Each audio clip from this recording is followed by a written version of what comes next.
From unknown parts of metropolitan New York City, I am the hip and this is Lee. Yes, hello, everybody out there in H&L Nation. Indeed, good evening, or good morning, good afternoon, whenever you might be joining us on this post-Super Bowl edition of H&L, as my partner seems to be ready and raring to go after a little bout, a little gastrointestinal issue and a bout with the drop C's and the leak C's over the weekend. It looks like he's in rare form this evening, and I'm sure he cannot wait to get it all rolling, as there's so much to do, so much to cover, and who knows, we might be here all night. Well, then you might as well just turn it off. Now, look, we got plenty to get to. It was an exciting Super Bowl game. It's been covered ad nauseum leading up to the game, since the game. We'll find a unique spin on it as we always do. But before we go there, we are by and large a New York sports podcast, okay? and I want to ask you a very simple question. Who is the hottest team in New York sports right now? I don't know. Every single team sucks. I guess that would have to be a team that's not playing. So, I don't know. Could it be a team that is playing? The hottest team in New York sports right now. Well, all the hockey teams. Well, the Devils are still good. At least on paper, their standings would tell you that. All right, there's not one that's jumping off the page to you, so you're not going to answer it correctly. Then the answer is the St. John's Red Storm. In a month. The Yankees and Mets have not lost in like 3 months, so I guess they're both pretty hot. The four of those teams are pretty hot. The correct answer is the St. John's Red Storm. I know. Duke and now Villanova. How about that? I was actually going to bring it up later, but you beat me to it. All right. I mean, I think it's headline. I think it's back page headline news. You beat Duke. Look, it was at home, at the Garden over the weekend. Fine. But then you go into Villanova and beat a team that was 22-1. You were 0-11 in the Big East. St. John's was 0-11 in the Big Duke in a span of 4 days. Beat a 4 seed, the fourth best team, and the number 1 team in the country. It's just beyond remarkable. Apparently, St. John's was ranked 158. They were the 158th ranked team in the country, and then they beat the 4th best team and the best team. So go figure. Well, I think, look, as of today, I think you have to say they're like a top 40 team. If they're going to beat the number 4 team and number 1 team in 4 days. Now, look, their body of work, obviously, they're 1-11 in the Big East. How can you say they're a top 40 team? Well, you take a short window back. Come on. I mean, look. We'll see if they sustain this level of play. I mean, look, expecting them to beat top, 15 teams without losing is not sustainable. But if they even won out, I still don't think they can. I guess they can win the Big East tournament, but that's not going to. Well, that's the only way they can get in, though, right? I mean, they can win every game the rest of the season. They still maybe they'd be a bubble team at that point. I mean, right?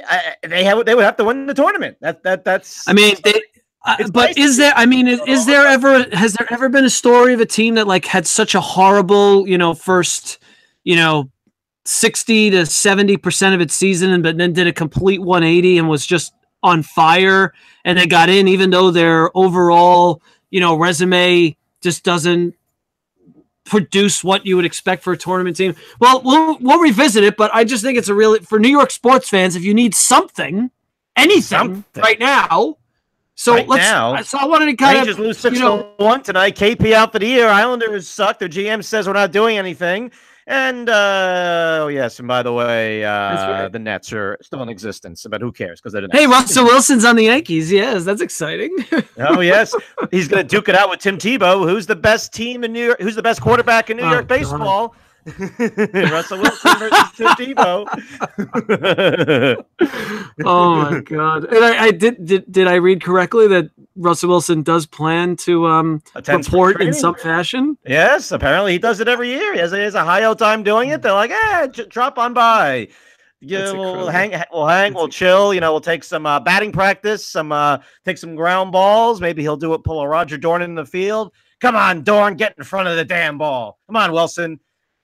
Maybe, yes, man. Like I said, maybe he'll duke it out with Tim Tebow. They'll throw footballs in the tires as Tebow goes 25 yards above the tire, and Wilson's closing his eyes and throwing it backwards through the tire. Is this the Yankees kind of like indirectly mocking the Mets signing of Tebow by doing this and saying, "Hey, you know what? We could get a quarterback that's going to get more attention on our team than yours." Well, I mean, for some reason, Tim Tebow still actually gets attention. He'll hit a home run, you know, in Little League again off of a 9-year-old pitcher, and it'll generate headlines. Oh, Tim Tebow! He'll hit off the tee. He'll play T-ball and hit a double off the wall, and it'll generate headlines. I mean, that's everything he does generates headlines. Is Tim Tebow, and we still can't understand the phenomena that is Tim Tebow, but. Russell Wilson is a New York Yankee. Get excited, Yankee fans. Oh, maybe he'll play second base since the Yankees still don't have a second baseman. And now that Todd Frazier is a member of the Mets, yes, Todd Frazier is bringing his thumbs and pointing them down as he'll be doing all year for the New York Mets, but not out of sheer joy, out of sheer sadness because they're the Mets and everything they do is always thumbs down. Not a bad signing for the Mets, at least. I mean, Todd Frazier has a decent on-base percentage, some pop, plays good defense, you know. Good signing for them. Only locked him, you know, only 2-year deal, $17 million, nothing crazy. And what an interesting free agent market for Major League Baseball. I don't ever remember a time that we were this late into the offseason. It's almost pitchers and catchers isn't even that terribly far away, and you still have big name free agents out there. Pitchers and you could actually construct a pretty strong batting lineup from 1 to 9 of current free agents. Like it would almost look like an all-star team. It's that there's still that many good players and a couple of top flight starters as well. It's pretty remarkable. Who's on the mound? Good 1 through 9, but who's on the mound? Is it Darvish? Is it Arrieta? Yes, we're maybe we'll get phone calls. Yeah, Alex Cobb, of course. Alex Cobb. You want to come in and for the league? Really interesting. This is a very I don't ever remember it dragging out this long. And now you're hearing the word collusion, and who knows how this is all going to shake out until like you said, pitchers and catchers only a few weeks away, and it's very odd, very bizarre, and you figure that every single player eventually will find a team before spring training, but right now, I mean, you've heard threats going back and forth from both the Players Association and MLB. You know, the Player Association saying collusion, MLB saying, how dare you suggest such a thing? It's the agent's fault. They don't understand the market and what they're worth and blah, blah, blah. And so that'll be an interesting story, at least as time goes on, as we get closer and nobody is signing because they're all holding out. I mean, a couple of quick names, just for those that are not, you know, as dialed in. Eric Hosmer. You said Darvish, Arrieta, JD Martinez. The dude, Moustakis. I mean, is just a crazy slugger, right? Moustakis. Who else are we forgetting here? Lance Lynn, he's a solid starter. Lance Lynn. We said Alex Cobb. Greg Holland, pretty good closer. I mean, the list goes on. Your buddy, Eduardo Nunez. Oh, Nooney, that's right. I saw that. Apparently, there's a lot of interest locally for Nooney. It's a very, very interesting. It's almost like the free agents can have their own spring training because there's enough good players to field a team. Hey, who knows? Okay. Maybe Russell Wilson will get a call up from another team. You know, the Yankees, I don't know if they'll have room for him unless he's going to supplant Giancarlo Stanton. But maybe one of these other teams will say, we don't want to pay Mike Moustakis $20 million a year. Hey, Russell, you want to play baseball when you're not playing football? They pull a little Bo Jackson or Deion Sanders. So, all right, let's take a few minutes, well, probably more than a few minutes, doing the obligatory exit interview on the NFL season, including the Super Bowl. You all stunk. You're all fired. Get out. An absolutely riveting football game. Roger Goodell grinning at the end, I'm sure, because to me it just put a cat.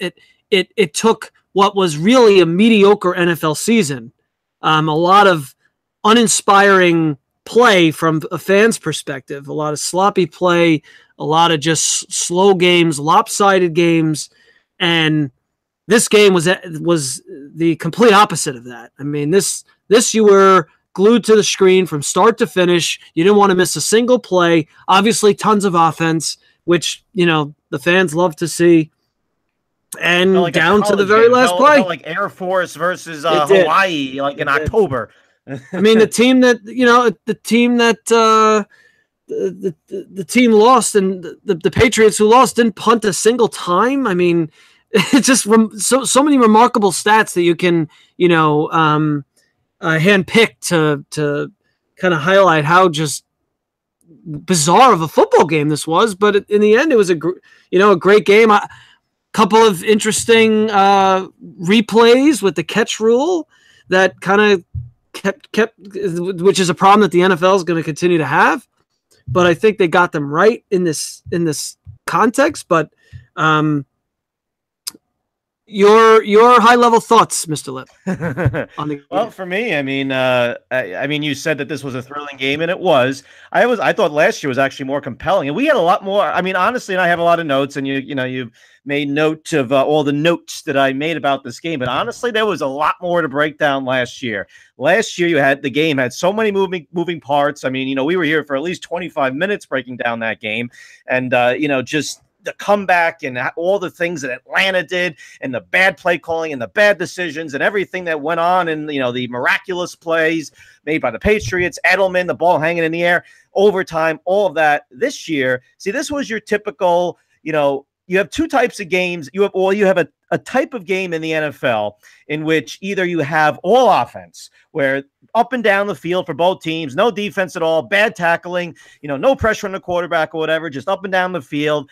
And then whoever, it's either team with the ball last wins, or a big special teams play or defensive play is the difference in the game. And that's exactly what we had here. And, unlike last year. And, I mean, basically that's what it was. It was up and down the field for both teams. Nick Foles looked like Joe Montana times 10 out there. Brady had a great game as well. I mean, there's so many. I mean, you do have things to dissect. We could start with Malcolm Butler. The decision by Bill Belichick to sit Malcolm Butler and give us nonsense crap as to why he didn't play in the game.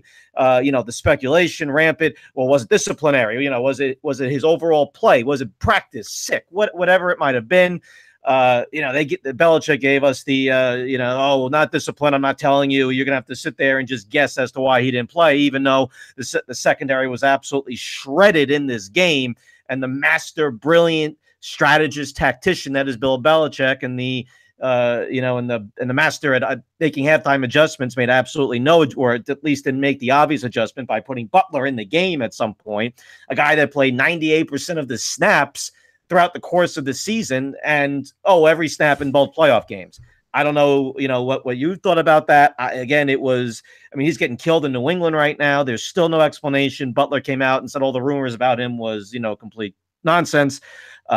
So you have to assume that there was something else going on. If it was something off the field, why was he even in uniform? Why didn't you just send him home if he did something so destructive that you can't play him, and just have him stand there the whole game, play one special teams play, and then just stand there with his helmet, looking helpless? Like, maybe he would have made some kind of a difference, even if it was minimal.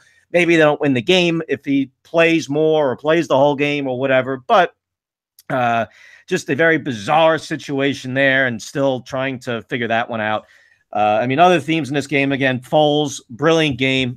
Made some absolutely spectacular throws, a couple to Jeffrey in the first half against Eric Rowe, who replaced Butler. And I will say, Rowe was getting killed after the game. Rowe did not play a bad game. If you look at, the couple of plays he gave up to Jeffrey, he had really good coverage. It was, again, just great throws and catches by Jeffrey. Rowe didn't really give up too much in the second half. Corey Clement, Corey Clement, what? Who? Third. If you're in a league like we are, fantasy league like we are, maybe you have him in your lineup and you're praying that he gets 4 touches and can get you a cheap touchdown. In this game, he was a monster. Patriots had no answer for him. We'll get to the touchdown. I do have some thoughts on that. We'll get to that. Great. I mean, but on that touchdown, we'll get to it. We'll get to it. All right. I mean, we can do it. We can do it now. I mean, we'll have to go in order here. I'm just bringing up some overall themes. The 4th and 1, 2 4th and 1s that the Eagles executed and converted on. Obviously, the touchdown, which was a legal formation, that was highlighted and pointed out. That should have been flagged. 6 men on the line of scrimmage. That's a no-no. That's a legal formation. Referees missed that. Apparently, Jeffrey nodded at the referee or something to say, "Am I okay?" And the referee said, "Yes." Well, no, you're wrong. He was not okay. But whatever. You're not going to make a big deal about that. A tremendous play call by Peterson, who outcoached Belichick. I mean, he was 2 and 3 steps ahead of Belichick the whole game. Emptied the playbook. Really a brilliant coach game by Peterson. And then the 4th and 1, the gutsy call to go it on 4th and 1 when they were down by a point in the 4th quarter with 6.5 minutes to go. A play that I initially said, I don't know if this is necessarily the right decision here. But then when I gave it a little bit more thought and putting the result aside that they converted, and I gave it a little bit more thought during the game, and I said, you know what? You know why that was the right decision? Because if you don't convert there and the Patriots get the ball back, they're probably going to score a touchdown. Brady's, I'm sure, going to take them a couple of yards to score a touchdown. But then at least, unless they go for 2 and convert, you're going to get the ball back with the score, only down a score, and with at least a decent amount of time to go, you would figure. If you punt the ball there, you may not get the ball back the rest of the game over. Maybe Patriots score, whatever. So gutsy call, and definitely the right one. Obviously, they executed it and converted. So drive continues. They eventually score. So 2, huge plays in the game, obviously. Some other, key plays in the game. Brady dropping the pass on 3rd and 5 at 9, on 3rd down at 9-3. They eventually went for it on 4th down, didn't convert. He was wide open. Who knows what happens from there? And also a huge play in this game. And we talked, and, going back to the Patriots secondary, which was, other than Rowe, again, I thought he played okay. And Gilmore, who played a really good game. The other guys that they had replacing Butler too, Badamu, what's the guy's name? I had it written down over there. I forgot his name already. Badamushi something or other made a Badamosi Johnson, who was just bad, and Jordan Richards, who was equally as awful. Johnson actually missed a 3rd down tackle in the 3rd quarter on, I think it was Algalore, who caught a 3rd down pass. If he wraps him up and tackles him there, they punt the ball away, the Eagles. That was a huge play because that drive resulted in the Corey Clement touchdown. A couple other just blatantly terrible attempts at tackling, arm tackling all over the field at times by that Patriots secondary. And then we can get to Brandon Graham, the Wolverine, who I mentioned a couple weeks ago on the show, and said that he's made a living out of being perched and setting up shanty towns in the Giants' backfield. Well, actually had a really good game. I mean, he didn't only had the 1 sack only, it was only the game-winning sack and sack fumble on Brady, but he was in the Patriot backfield a decent amount, especially in the first half, and makes the play of the game, wins the game, knocks the ball out of Brady's hands, recovered by the Eagles, and, they kick the field goal. Yes, they get it back, the Patriots, and they have a chance for a Hail Mary at the end. Who cares? That was not going to, barring, a miracle, then we can have talked about that, but the game-winning sack strip fumble by Brandon Graham, the former Wolverine, and that is your ball game. Again, up and down the field for both teams, and more up and down the field, and it ends up being a defensive play. That's the difference in the game, and that sums it up. I mean, that basically is what it was. I don't think Bill Belichick and company expected Nick Foles to make as many good throws as he made. You have it here, bend don't break defense. Well, Nick Foles broke this Patriots defense. The ridiculous touchdown pass to Corey Clement. I mean, that was just. Was it though? Was it a touchdown? I actually have a theory on that. But. It could have only been put in the precise place where it was for him to catch that pass. I think he had 2 defenders pretty much draped over him, and it was just tucked right into the back of the end zone. The ball moved a little bit. I think as he was catching it, they upheld it. Yeah, he just made sick throw after sick throw. On that touchdown, so I have a theory on that. So if this was a regular season game, if that's a regular season game, that is not a touchdown. I guarantee you they overturned that. He, like you said, he bobbled the ball and gained possession of the ball, actually established a catch, possession of the ball and what would be defined as a catch, since we still have no idea what a catch is, but that's another, another topic. But with 1 foot out, 1 foot in, 1 foot out. If that's a regular season game, they overturn that. They don't overturn that here because they say, you know what? This is the Super Bowl. If we dare overturn this touchdown, and then the story is not, especially if the Eagles lose, and then all of a sudden the story is not about the game and who won and all that. The story is going to be the overturned touchdown and the catch, what is, what isn't, the controversy surrounding it. The NFL wanted no part of it. They said, uphold it. Don't give an explanation. Don't say a word, because if you notice on the Zach Ertz play that they reviewed, the Zach Ertz touchdown, which was the right call, that was absolutely 17,000% a touchdown. Anybody that says otherwise doesn't know their ass from their elbow. Go home. That was a touchdown. But they gave you an explanation on that play. The Clement touchdown, they gave you nothing. All they said was the touchdown's upheld. Oh, thank you. Where's the explanation? Oh, I know. The explanation is we don't want to overturn this because we'd be terrified of the repercussions, so we're just going to uphold it. That is absolutely 1,000% why they upheld that touchdown without question. Just to be clear, though, on I think to distinguish the lack of explanation and the explanation, the Clement touchdown was ruling on the field stands, which they don't have to explain because it implies it may be a plate overturn, but it's not indisputable evidence to overturn it. Right. Well, whereas they usually give you something, though. I mean, they'll not always, not when the ruling on the field stands. Super Bowl, they give you something, and they did it purposely because they had nothing other than we are just too terrified of overturning. The Zach Ertz play was different because they basically confirmed the touchdown. They didn't say it stands because Sterator, yes, he gave the explanation for why it was upheld, not because of why it stands. And I think usually when they say the ruling on the field stands, they don't provide an explanation. Maybe certain ones that are up, but they will. I've seen them do it multiple many a time for that situation, for that scenario. Absolutely. All right, so absolutely. All right, so that's my opinion. Would this have satisfied you? All right, what would it have satisfied you if they said there was not indisputable evidence that the ball was that he did not maintain control of the ball while he touched his feet into the end zone? I mean, I had no issue with it. It's not like I thought it should have been overturned. But that's what they would have said. I mean, was that going to satisfy you? Well, again, if they would have said that? I'm just making an observation. I had no issue with the touchdown. I thought, it's, again, he caught the ball.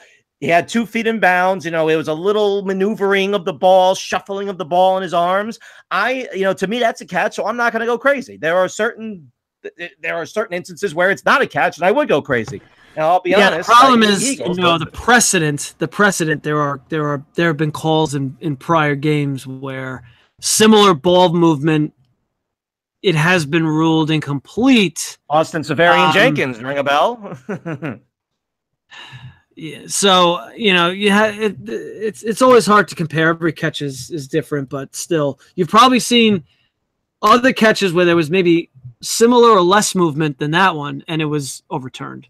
So, I mean, again, it's that's something that they're never going to fully get right, and they always talk about it. But I mean, I will agree that as a result of the way that it played out with the calls, we're not. People weren't up in arms. The discussion on Monday wasn't about what's the catch rule. No. That wasn't. That was 10th down the list of things to talk about. Yeah, I mean, if they overturned either call, that would have been first or second.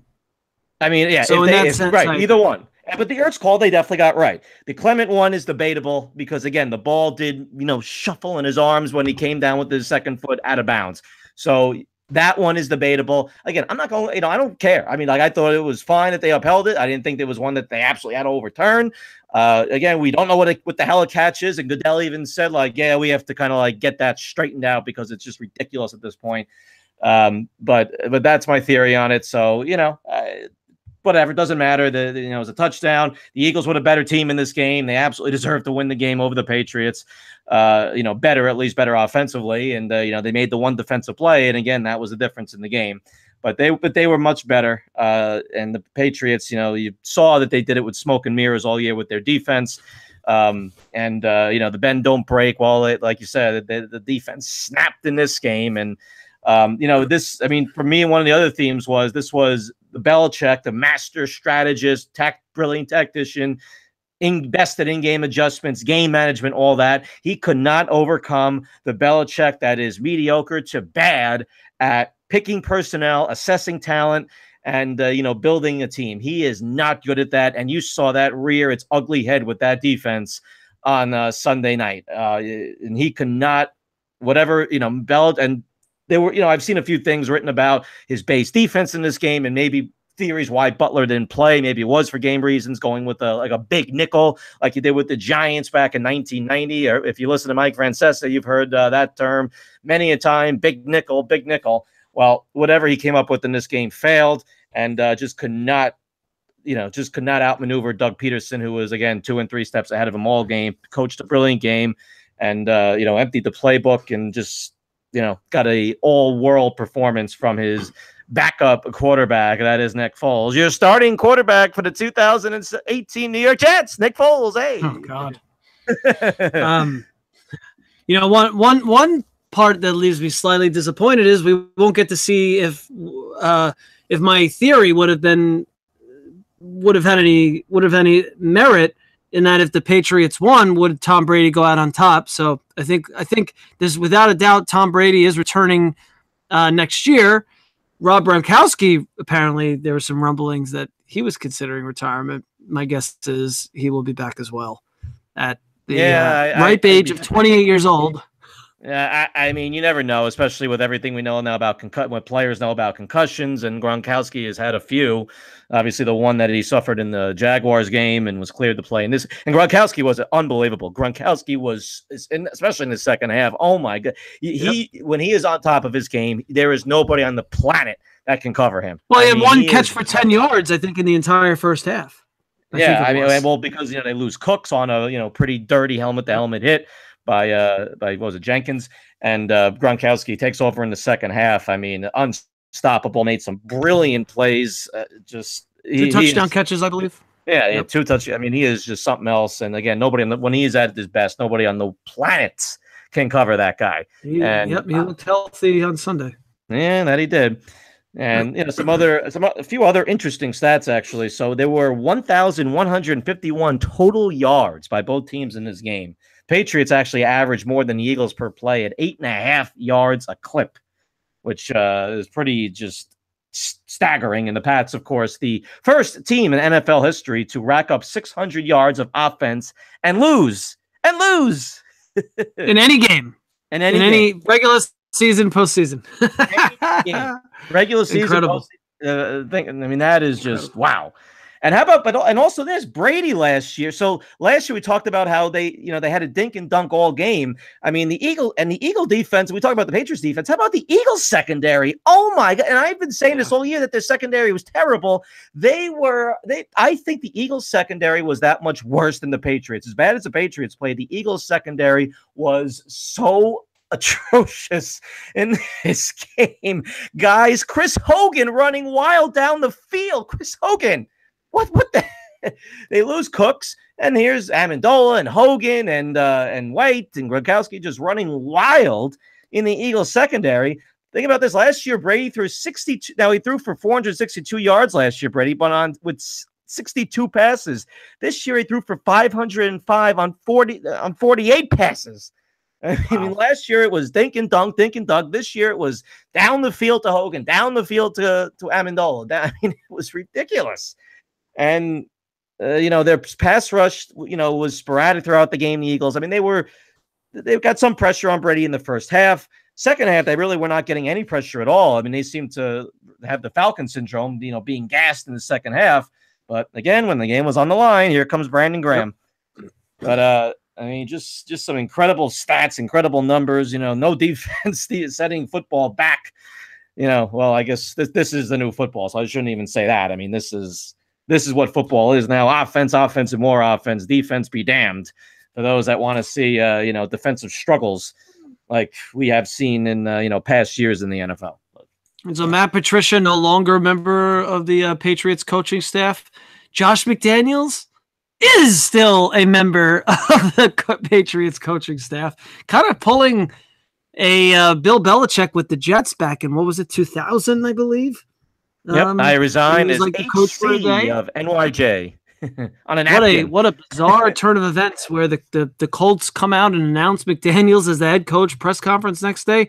Robert Kraft and Bill Belichick decide, well, you know what? Hold on right there. Hold on. And do with your best Boston accent. Hold on. Who knows what they said? What they said to him? Maybe added a couple of zeros to a check or something, and so he stays with the team. Maybe got some verbal promise, and he'll take over the reins for Big Bill when Bill decides to take a lounge chair. Well, maybe Tom Brady also. Yeah, right. So maybe Tom Brady. That was a pretty bizarre turn of events as well. Maybe Tom cried on his shoulder. No, Josh, don't leave me. I mean, that is just astounding. And Manish Mehta in the Daily News absolutely ripped to shreds Josh McDaniel. And hey, it's tough to defend McDaniels here at all. I mean, you string them along. They think they have their head coach. They announce the press conference, and then never mind. I might be. I'm taking over for Bill, and they're giving me more money. I get to stay with my buddy, my BFF Tom, and spurns the Colts. And how about the owner sticking it to Bob Kraft, sticking it to the team that revealed the Deflategates a couple of years ago, as did the Indianapolis Colts. I think McDaniels even started hiring assistants for the Colts, yep. and they're staying. How remarkable is that? Yeah. I mean, at least as of now, I mean, you think everybody would be in limbo with who's our head coach? We're here. We don't have any head coach. Where's the head coach? Bizarre. Very, very, very bizarre. And, not, but you know what? When you think about what the Patriots and how they operate and run things over there, it really isn't that shocking, to be honest. And maybe Josh McDaniels maybe is that much of a yutz that we heard about in Denver, and when they ran him out of there in a year and a half, similar to Ben McAdoo. So, and apparently his agent quit too. McDaniel's agent was like, you know what? You committed career suicide. Nobody's ever going to touch you. Maybe the Patriots eventually, but nobody else is even going to consider you for a second as a head coach. I'm out of here. Bye-bye, agents. And who happens to also be the agent of the Colts GM. So maybe the Colts GM was like, hey, how can you represent this guy? Come on. Very, very interesting indeed. Yep. So, and final thoughts on closing the chapter to the 2017-18 NFL season.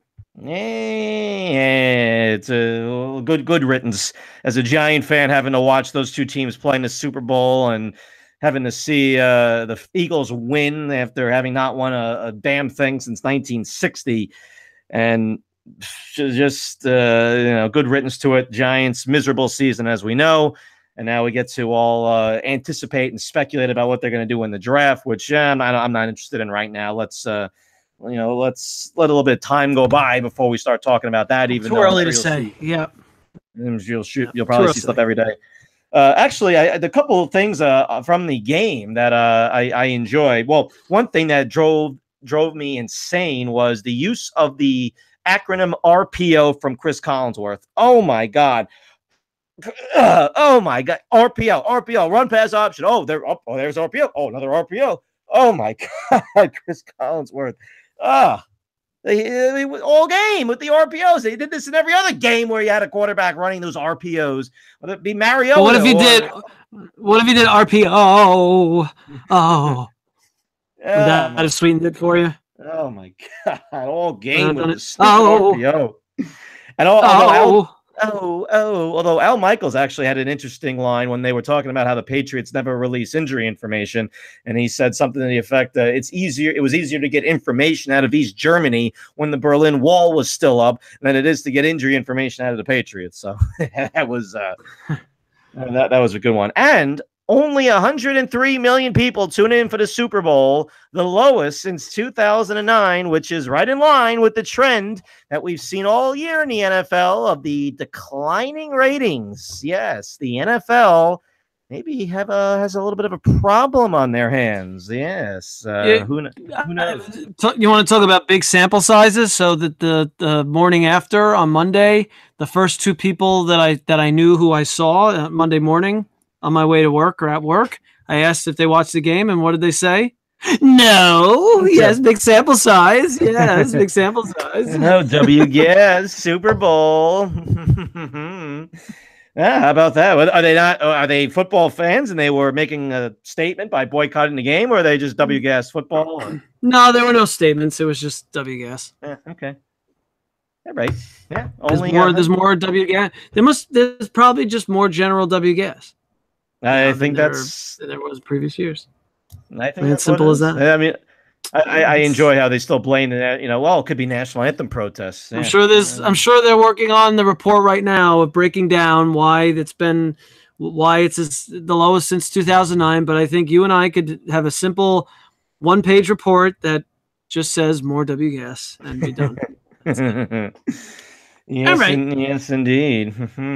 Can't wait to hear about the Eagles and their potential visit to the White House to visit the Donald. Oh, God. Especially, be interesting. My guess is it's just not going to happen. It's not going to happen, is my guess. Yeah. Oh well, another WGAS story. Yeah, right. Actually, and then how about the New York perspective? As the Empire State Building was lit up in green, which I guess angered some people after the Eagles won. But then the New York Post the next day, which was kind of funny. So they have on the front page, they have Eli Manning and Odell Beckham. And why would those two guys be on the front page of the Post? Well, I'm sure everybody can guess, as they dazzle America with their amazing dancing abilities, dancing to the Dirty Dancing and doing all those Dirty Dancing moves. Oh, and there they are. Giants win best commercial on the front page of the New York Post. And then a little blurb at the bottom. Oh, yeah, and Eagles win Super Bowl. It was kind of a funny commercial. Yeah. This looks like Eli's healthy. Yeah, he could jump into. Odell's healthy. He could jump into Eli's arms. Yeah. Oh yes, he looked very spry there. I guess that ankle's fully healed. Can expect him back with his brand new $100 million contract next year. Yeah. Yes. Yes. Indeed. Mm-hmm. Yeah. Right. All right. All right. I guess that wraps it up. I got nothing else. That wraps it up. Okay. At least for the NFL part, but there's so much other stuff to talk about. Not really. I mean, look, pick one thread. There's just not that much. You pick a thread. Pick a thread. You mean just? I think there's very minor. I'm not too excited about other stories right now in sports. To be frank, it seemed like the one that excited you the most was St. John's victories over Duke and Villanova. But how about you have something to counter with that? I'm just saying. It sounds like out of everything we've talked about so far, that was the thing that gave you the most excitement. It was very exciting. Right. You know, one thing I noticed that's kind of strange that I couldn't put my finger on. So, I pointed out to you earlier today about maybe we're going to go catch the Big Ten tournament at MSG this year. First time it's at MSG. It begins on Wednesday, February 28th with the championship game on March 5th. You know what I realized? That's the weekend before Selection Sunday. So usually the Big Ten championship game is the game immediately before Selection Sunday, right? Wait, yeah, what the hell? The Big Ten. So this year, the Big Ten tournament is ending a full week before Selection Sunday. What the hell? Isn't that bizarre? Bizarre, yeah. And so the Big East tournament is actually also taking place at MSG the following weekend. So at least, so if I have this right, the Big Ten is basically taking a week and a half off of whichever teams make the NCAA tournament. They're going to play no basketball. Is that good? I mean, they get extra rest, or I don't know. is that bad? They're going to be rusty. We've never seen a conference tournament, at least to my recollection, a big conference tournament take place other than the weekend right before Selection Sunday. I mean, they all usually finish, that Thursday, Friday, and then like the big one sometimes and it kind of gets you in. It gets you into the mood of the excitement of the tournament because you're watching all the conference tournaments, right? There's a lot of good games going on, especially on Friday, Saturday, Sunday. But now look, the Big Ten isn't a super stacked conference this year. You have Purdue, Michigan State, and Ohio State are really at the top, and then after that, there's a couple of decent teams that'll probably make it, Nebraska, and Michigan, and after that, I don't think anybody else will. Nebraska. So it's but still, a pretty strange. I was trying to even Google an article talking about how odd that seems to be, and I really couldn't find anything quickly. I was just it occurred to me because I saw an ad for the Big East tournament March 7th to 10th, and I'm like, wait, yeah, but the Big Ten is February 28th to March whatever 3rd or something. Yeah. March 4th. That's pretty strange. I don't understand that one. I mean, I guess if you, like you said, the Big East is the next week, so I guess that makes sense. And that Big Ten goes first, then Big East. But then why would they just not choose a different venue for the Big Ten? I mean, the Big East is always at the Garden, as you know. Right, and so there's no teams here for the Big Ten. I mean, it's a Midwest. How dare I forget Rutgers? That's right. Exactly. Anyway. Yes, maybe Rutgers will have 4 wins coming into the tournament. Yes, so let's see if they can keep the game within 45 points. I don't know if they will. God. Whoops. Do you have the hipster moment of Zenith? Well, is that that was the thread? Oh, I thought you gave me a choice of one thread, another option of one more thread. I just have to. Porzingis is out for the year. Okay, Knicks are terrible. Maybe they'll get the number 1 pick, whatever. Hopefully he comes back healthy. We can always get more into the Knicks. The Islanders. Now, I could have held off on the Islanders, but I have to get something in. Please hold off there. Please pretty much hold off. Just make it very brief. The only reason I have to get something in right now is because the GM, that's right, the GM, like the groundhog, appears once a year at the beginning of February to see if he sees his stomach sticking out in the shadows, and then he goes back into hiding and doesn't come back again till next winter. So he came out today. Garth Snow came out and spoke to the media today. Oh my God! And what did Garth Snow say? Well, he says the same thing that he does every year: rinse, wash, repeat. You can basically copy and paste the same Newsday article because, there's no other publications that have anything about the Islanders. So you could pretty much cut and paste the same Newsday article at this time every single year. That's right, Garth Snow, the breaking news. Garth Snow says that the Islanders will not be trading high draft picks for rental players to help them, even though they have so many injuries. And they have so many terrible players taking up wasting space in their lineup. Oh, speaking of injuries, Garth Snow whipped out the injury excuse. Oh my God, what a stunner there from the GM Garth Snow. Garth Snow said, Garth Snow pointed to injuries as being 100%, direct quote, 100% the reason why the Islanders are in such a precarious position for the playoffs. Not making excuses, I'm stating a fact, says Garth Snow. There it is, ladies and gentlemen. We're not making any trades. I have no heat on me. Why should I? I have a lifetime job here, lifetime contract. I'm not getting fired. Who cares? And I'm not making excuses, but maybe I just will whip out the old injury excuse. I swear he is such a loathsome SOB. I despise him with every fiber of my being. He is legitimately worse than Mike Milbury. And I think we should undertake a project to determine if he is also the worst general manager in modern NHL history. I think you can make that statement and actually back it up with quantifiable evidence. with actual empirical evidence to support that statement. I really, really do. You sound inspired to put your if you had to produce a life's work. I think you summarizing the quantifiable evidence into a publishable report would be the very thing. I think this is something that I'm going to have to undertake, and let's see what we can dig up here. I mean, again, it's he's worse than Milbury. He has absolutely surpassed Milbury. I won't even entertain a debate about who's a worse general manager. As bad as Mike Milbury was, Garth Snow has surpassed him. It's what's so awful too is that there's nobody here in New York that gives a damn about the Islanders to put heat on them. No. You'd have nobody on FAN. Maybe Evan Roberts, if you call him, he'll just cry about the Mets. The Mets are terrible. You can't call anybody else. What are you going to tell Bart Scott? Hey, Bart, how about those Islanders? Who are the Islanders? Michael Kay, yes. Michael Kay, yes. Well, I guess maybe you call Donnie LaGreca with Michael Kay. Donnie can talk about them. Whatever.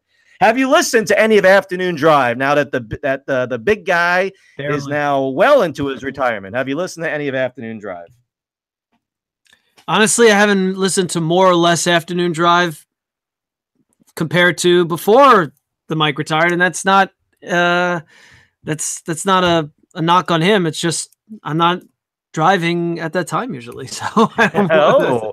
Well, it's Afternoon Drive. If I'm not driving, how can I possibly listen to Afternoon Drive? Yes, well said, Mr. H. Yeah, right. All right. Well, I guess that does it. We can we'll do a quick HMOZ before we get to the HBOW. So the HMOZ, I mean, it has to center around the events that have transpired in Philadelphia, does it not? After the Eagles won their first Super Bowl and first championship since 1960, the whole thing. So I don't know. I'm assuming that you saw all of the events and all of the transgressions that transpired after the Super Bowl. So this may not come as a shock to you, or it's really to anybody else. But I mean, how could I resist? So we saw it in Philadelphia as a result of the Eagles winning. We saw crawling up lampposts, which they tried to deter by putting Crisco on there, and they failed yet again for the second straight for the second straight time after they tried to deter that after the NFC Championship game. We saw fans jumping off of awnings and the awning collapsing at the Ritz. 9 people at the Ritz. That's right. We saw cars flipped over and lit on fire. We saw looting at gas stations, and all par for the course. I mean, all that's par for the course for Philadelphia. But the one thing that did surprise me a little bit was the one fan who I'm hoping was beyond inebriated to the point where he didn't even know where he was or what the hell was going on, but decided to get on the ground and chow down on some horse dung that was laying on the ground. Yes, that's right. For those that are not aware, and I'm sure if you paid any little bit of attention, I mean, this was like a national headline: fan eats horse shit. You're the perfect way for you to culminate an evening. For anybody that's celebrating their team winning a championship. If the Islanders ever win a championship, you better hose me down and tie me up, because who the hell knows what I would ever do if the Islanders ever win a cup. And have a special hip in the lip viewing event just to follow the lip on his adventure after following an Islanders Stanley Cup victory. Yes, just strap on a GoPro and just follow me everywhere. Well, we can see if we can outdo Nancy Pelosi, who set the record today of talking on the House floor for 8 hours. So maybe we can set the record there if the Islanders ever win the Stanley Cup, and maybe also set the record of lasting until one host strangles the other one or ties down and drugs the other one.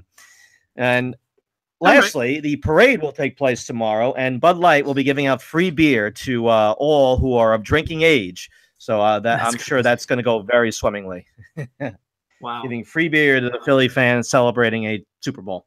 Wow. Yep. All right. So there you go. There's your HMOZ for the week. There's your recap of everything. And with that, will bring us to the final segment. I don't know how long we are in, much to the chagrin of the Hip, who was hoping for a for a succinct program, but we can never do that here on H&L. But that'll take us to the very end. The final segment, everybody's favorite, yours and mine. That would be the Hipster Beer of the Week. So what do you got for us today, Mr. Hip? Well, I haven't been able to consume too many over the past week or so due to the aforementioned gastrointestinal issues that were mentioned at the outset of the episode. And so I look back to the last few weeks and courtesy of you, actually, going to LIC Beer Project and picking up a double release where both double IPAs were top-notch. 4.75 ratings on Untappd for both from the Hip. Right. They both exceed 4.35 or 4.3 at least on Untappd general ratings. Yes, this is what's important. Is the public's perception, not your own. Yes. Easily influenced. Both sides of the rainbow and Late Night Sun. They're, if you're in the New York City metropolitan area, they can be found in limited quantity at select locales in the area. If you're not from around here, oh well. Pretty much every other beer that I mentioned, you would not be able to drink either, unless you're pretty much in the local New York City area. Once in a while, done a few out. You've done a few outside the metropolitan. I'd say 10 to 20%. Yeah, there's some. All right, maybe I'm being a little harsh. I'm being a little harsh. Wasn't there a Maryland one in there? Wasn't the? Yeah, there's probably some more. Yeah, and you did Dogfish Head. All right. We don't discriminate here. We beers of all parts of the country. Now we're just waiting for the Hip to take international. All right. So of course, and as the show, and so we say thank you and see you next time. All right. Got that over with. Next. Slurp it. Everybody, slurp yourself silly. Right now!